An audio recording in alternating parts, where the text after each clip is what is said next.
after you leave the conference. If you would like to ask the speaker a question, please press 0. It had really worked. We need to get back there, and we can do that. Additionally, in a new bill, we're looking at incentives to help employers cover the cost of things like personal protective equipment, testing supplies, retrofitting to protect employees.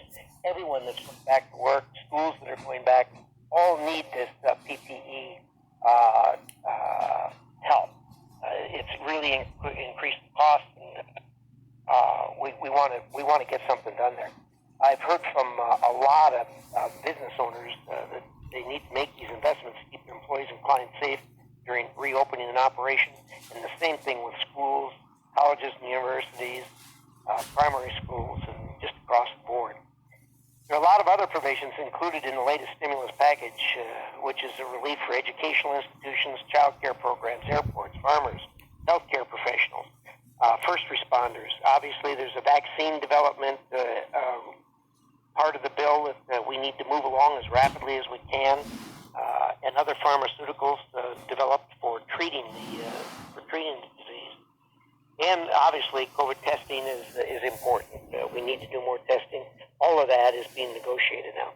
From the outside of this crisis, we all knew it would be difficult for the medical community to meet the demand for COVID tests and medical supplies.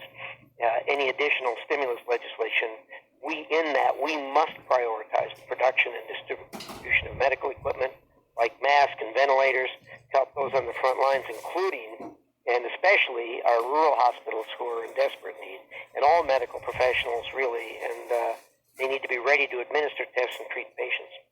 The bill that's being negotiated also provides for a second draw from the very successful PPP, that is the Paycheck Protection Program, and opens up eligibility to entities such as smaller chambers of commerce and other small entities that got caught up in some of the details of the bill and weren't eligible. We want to get that opened up so that everybody has that opportunity. Idaho's small businesses really are the backbone of our economy and the lifeblood of our communities. Indeed, that's true across America. PPP loans have made the difference between a business staying open or permanently closing its doors. And I've talked to business owner after business owner who said, look, this saved this business, and without it, we would have gone under. Well, we need to get to questions here in a second, but what I want to say is that I'm encouraged by America, and Americans always have been. We've been through tough times before. This country was through a revolution and a civil war, 2 world wars, a depression. We've been through 9/11. We've been through challenge after challenge after challenge, and Americans always rise to the occasion. We stand up, dust ourselves off when it's over, and we're stronger after the fact. And I really believe that that's how we'll come out of this. Everybody's got a part to play in this. Certainly we here in Congress have a part to play in this, and we're going to do our absolute best to see that we do our part and take us out of this. There will be another side of this. That's always hard to think of, but there will be the other side of this, and we want to get there as quickly as we can possibly get there. I'm looking forward to taking your questions now, be they about COVID or relations between the U.S. and China or anything else that's important to you or your family. So with that, Marty, let's have the first question. All right, thank you, Senator. And for anybody who's just joining us to submit a question for Senator Risch, please press 0. You will be transferred to a member of our staff who will take down your name and your question. If your question is chosen, I will say your name and ask you to repeat your question for Senator Risch. Again, that is pressing 0. All right, we are going to take our first call from Trish from Caldwell. She has a question, Senator, about small businesses. Trish, the floor is yours. Thank you. Can you hear me? I sure can, Trish. Can you hear me? I can. Thank you, Senator. I have a small business, and I've been trying to hire for a few months now. I offer at least what I think is good pay. At least it was in the past, and we haven't gotten a single applicant for over 2 months. We've even added a back-to-work bonus, and not a bite. and it's getting challenging and a little frustrating, frankly. And I think the reason that I'm not able to get people to apply for this job is that they're making so much money on unemployment. And I was wondering what Congress was going to do to fix this with the next stimulus bill, because I want to help people in need. I understand people need help, but it just seems to me that people are really taking advantage of this situation, or at least not of the situation, but of the system that's been set up. And it's making me really hard to even, get people back in to help me, try to keep my business afloat in the middle of all this. So what's happening with the next stimulus bill is my question. Well, thanks for that. I addressed this a little bit when I started talking about this, but over the years that I've been in public service, whenever I meet with a business, I always say to them, "What's your biggest challenge?" For many years, it was, taxes. Taxes are so high, they're putting us out of business. And then it went from taxes to regulation. They said, "Gee, these regulations are killing us. We just can't do business with these regulations." Well, in recent years, particularly the last couple of years, I would ask them that question, and to the business, uniformly, they said that the biggest challenge we have is hiring people. There's just nobody out there. And the result, that was the result of what I said was we had such a robust economy and such a robust job market that it was difficult to find people. Well, now you add the coronavirus on top of this and the unemployment that was being paid to people who got laid off and that really did need that payment to help buy food, to make their car payment, to make their rental payment. And all of a sudden, you're in a catch-22 where there just aren't people available. So, I get that. We get it. Indeed, that was the last vote we took before the big bill was passed, was on that very subject, with people warning that this is exactly what was going to happen because it was too high. Well, as I said, the problem is the payment was made the same in every state. Look, if you're doing a job in New York City versus doing a job in Idaho, the pay is going to be very different. Obviously, the cost of living is different too. But that was a problem with the bill. But we wanted to get it out the door quickly, and it did, and it caused this problem. But as I said, it's being addressed, and also there should have been a provision in there. Obviously, that people can't draw more in unemployment than what they were actually making on the job. That was certainly another flaw in the bill. But those are going to get fixed, we believe, in the next reiteration. As I said, that's now expired, and I do expect that the pool of people looking for work is going to grow because they're going to have to make the kind of payments that people have to make. Look, Americans want to work. They like to work. That's why we have the highest standard of living in the world. It's because we're ambitious and we work. So.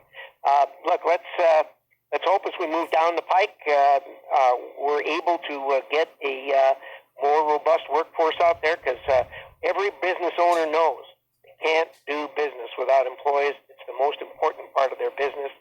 Thanks for that question.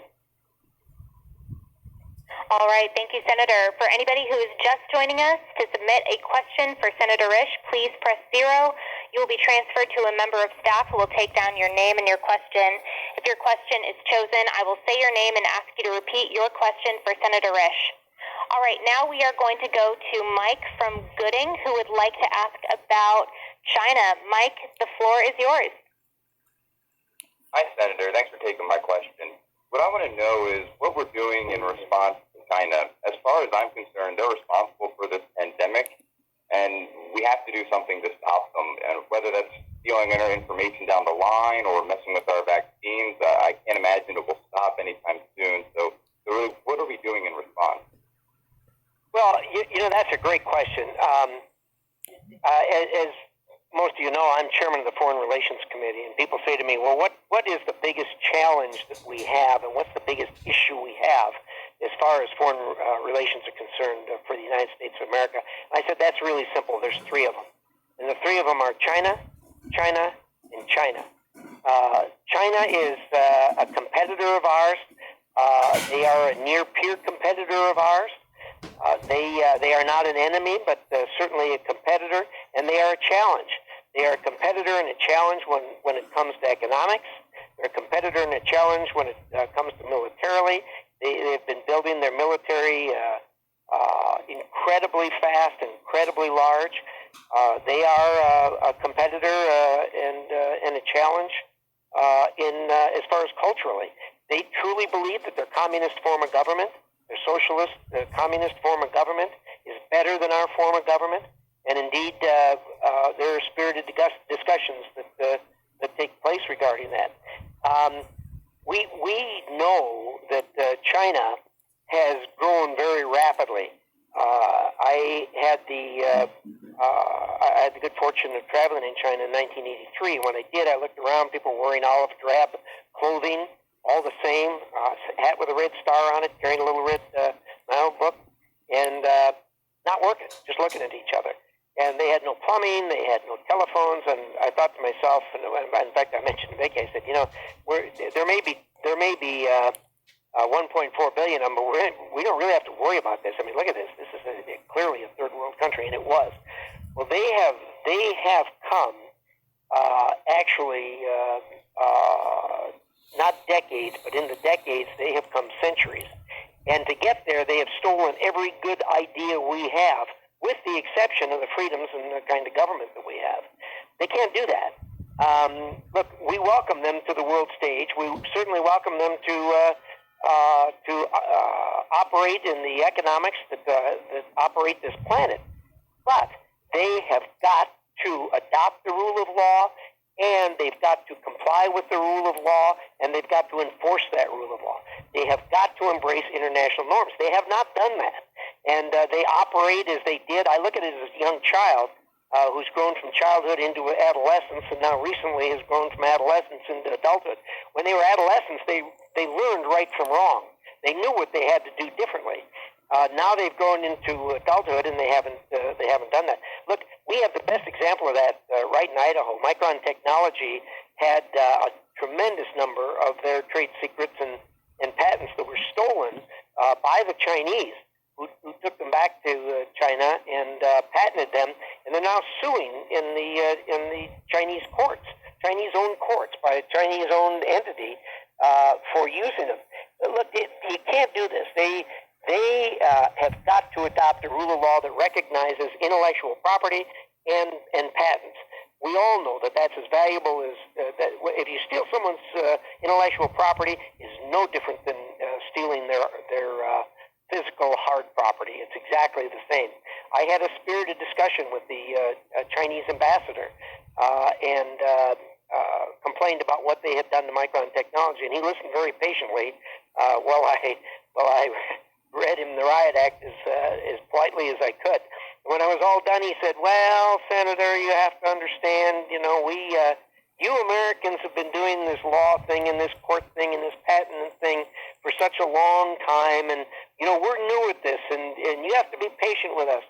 So I replied with a tried and true legal term that I learned, and that is, "Oh, baloney." Look, they know better than this. They know what they're doing, and they are prospering greatly at the expense of Americans. This has got to stop, and we've got to be joined by all of us who are developed countries, who are first world countries, who have developed a rule of law and lived by it for decades and in some cases centuries, and have brought us the prosperity that we have. You've got to work at this honestly and under a rule of law. China's got to be brought to heel on this. If they don't, it's going to be a very long 21st century, not only for America, but for every other developed country.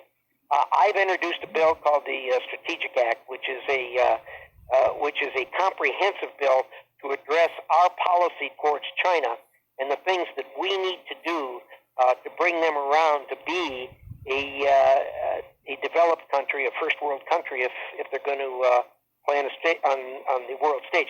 It is a bipartisan bill. It is designed to be a long-term answer to our policy towards China. It is designed to be not only for this administration, but for future presidential administrations. We developed it by consultation with the best experts we could find, including people right here in Congress, both Republican and Democrat. We're getting good reviews in the bill. I'm going to try to move it yet this year. And what it does is bring together a lot of ideas that people have and have had. Indeed, there have been lots and lots of China bills that have been introduced here in Congress, dealing with the COVID thing that they should have taken care of at home and not lied about it like they did, and also to address this rampant IP theft and forced tech transfer that they do. So anyway, that's what we're doing about it. This is not an easy lift. It's a hard lift. But look, we're up to it. Americans are competitors. We welcome the competition, but it's got to be done the way civilized people do it, and that is under the rule of law. And if it's not done that way, they're going to pay a price for it. Thank you.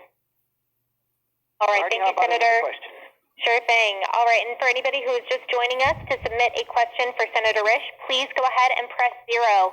Next, we are taking a question from Peter in Coeur d'Alene, who has a question about support for doctors and nurses. Peter, the floor is yours. Thank you. Senator Risch, I wanted to ask you what you're doing to support doctors and nurses in the state who are dealing with COVID. We're hearing a lot of stories about hospitals who've been having a hard time dealing with the crisis, and I was wondering what you're doing to help. Well, Peter, thank you. You know, they're the real unsung heroes of this. I can't imagine going to work in circumstances where you know that you're putting yourself in harm's way, but you're doing it because of your love and want to help other people. So God bless the nurses and the doctors and the medical professionals and even the first responders who have to go out. They need our help. They need our support. And this has been a priority for us here. When I was governor in Idaho, we were facing a very serious nursing shortage. And I worked with the legislature to expand nurse training programs. And I actually had the honor of starting up and breaking ground on 2 nursing schools, one in Lewiston at Lewis and Clark, and one in Twin Falls at the College of Southern Idaho. And that has been very helpful, I'm told, by the medical community to reducing the nursing shortage. It's still there. It still needs work, but that additional schooling has really gone a long way to reducing that. Virtually every bill that we've looked at and the ones that we are looking at and coming down the pike has provisions in it for PPE equipment like masks and ventilators and other things that help our professionals. We're also robustly pushing as hard as we can, developing a vaccine and developing therapeutics. That's going to be the most helpful thing for our medical professionals. When I talk to them, they tell me they're tired, they're exhausted. Our heart has to go out to them, and America's thanks has to go out to them for what they're doing for us and for our families. You know, I said at the beginning, we can't go through this again, so let me again tell you something I'm doing in the Foreign Relations Committee as chairman. That again is an actual bipartisan bill. You don't hear much of that back here, but it is. And it is a global health bill. And what this bill is designed to do is to see that this doesn't happen again, because I said we can't go through this again. What happened, this is, like I said, the 5th or 6th virus that we've had since 2003. The other viruses have been different, and every virus has its own footprint. They all act differently. In this particular instance, it wasn't as dead as the Ebola pandemic that we had, but it was much more aggressive as far as transmission, for instance, than SARS. In the same way with Ebola, it wasn't as aggressive as far as transmission is concerned. This one was. Okay, so why is that important? It's important because we have a relatively robust world health effort by many first world countries. Obviously, there's out of the 200 countries, not all can afford to participate, but most do. and some we're the leader, of course, in it, as we always are in everything, and put billions and billions into this for years. America's been the leader in reducing AIDS throughout the world. We've been the leader as far as virtually eliminating polio, and the same way with smallpox. Certainly, you can't talk about polio without talking about Bill and Melinda Gates. They're, in my judgment, they're in the same category as Mother Teresa. They were the real driving force behind getting rid of polio. In all three of those instances, the WHO, the World Health Organization, which is a UN entity, was helpful. And they were very good at what they did. They helped move the ball down the field, and between all of us, we got the job done. This virus was different. I compare it to a house on fire. It was it moved very quickly, and it moved from person to person very quickly, and it needed a quick response. So I've asked the question as I've held hearings and said, okay, who is the fireman that was supposed to respond to this? Well, the answers aren't very good. Apparently, there was a small bureau within the WHO that was supposed to be the firemen to answer these things quickly. From what I could tell, they didn't even have a telephone because the fire alarm was sounded and nobody showed up. And WHO made some mistakes, which they admit. I've met with Dr. Tedros, who's the head of it, and his staff on a number of occasions. They have a story to tell, and they understand and they agree that things could have been done differently, and they're right on that. China, of course, does not have clean hands on this. They tried to bury this thing, and had they fessed up with what they had immediately, something could have been done. Anyway, back to the global health bill that I have. What we are doing is establishing an entity that will be the world's firemen, that when this happens again and somebody pulls the fire alarm, they will show up and they will put out the fire. Is this going to happen again? Absolutely, this is going to happen again. This particular virus and others were developed in a bat population in Wuhan province in China. And it jumped from the bat population to the human population.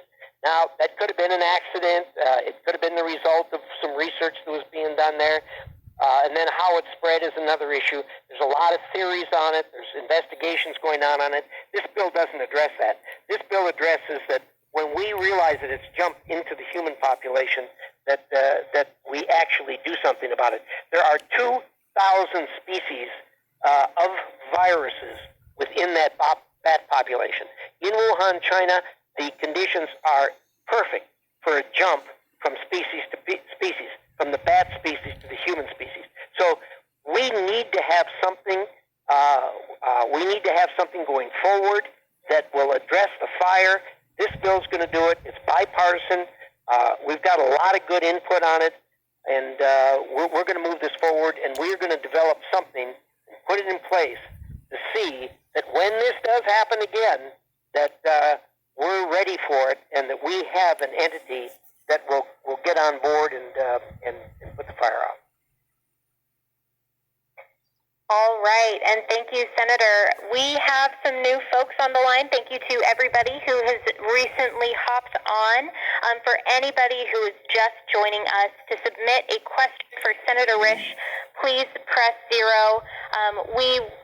After that, you will be transferred to a member of our staff who will take your name and your question. If your question is chosen, I will say your name and ask you to repeat your question for Senator Risch. We have time, it looks like, for another 2 callers. Next up, we have Harley from Glens Ferry, who would like to ask a question about balancing the budget. Harley, you are connected with the Senator.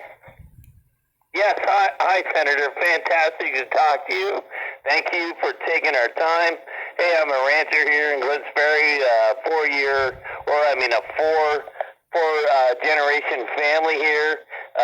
My wife's family farmed in Fairfield, Idaho, and we all have to run on a budget. And I understand the confusion with the senators in the Senate that we're not getting the news, we can't figure it out, but the senators are trying to balance our budget, or they're trying to save the American people some money, and they're trying to pay for what we're putting out here for this. We all have to work. We all have to do a budget. We all have to do, we all have to figure it out, and we all have to pay the bills. And sooner or later, this money that's going out to the American people, paid by all of us, is going to have to be paid. And I guess my question is, why in the world why can't conservatives and Republicans get airtime to spout this decision? And that's one of the reasons that Mr. McConnell is not coming out in front of the cameras, because he doesn't have an agreement. So why can't we hear from the people that are trying to say, we're going to break the bank and we're going to have to pay for it on our babies and grandbabies' backs? And I really appreciate you taking this call.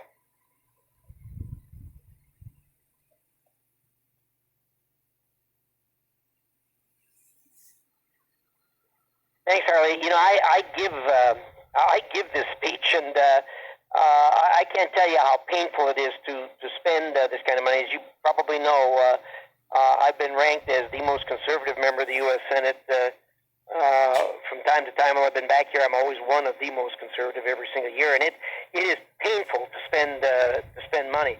Having said that, when the first things were done, they were things that absolutely needed to be done, or our economy would have seized up.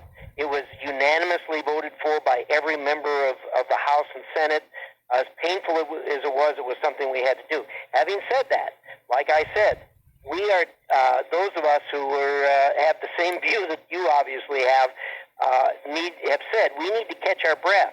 Half of the money that was put out in that original $2.8 trillion has not been spent, and before we start talking about spending more, we need to talk about repurposing the money that's out there that hasn't been spent, because once we appropriate it, it's gone and it'll get spent. And so, look, we understand it. As far as getting the message out, we do our best to try to control that. But as you know, the national media leans heavily to the left.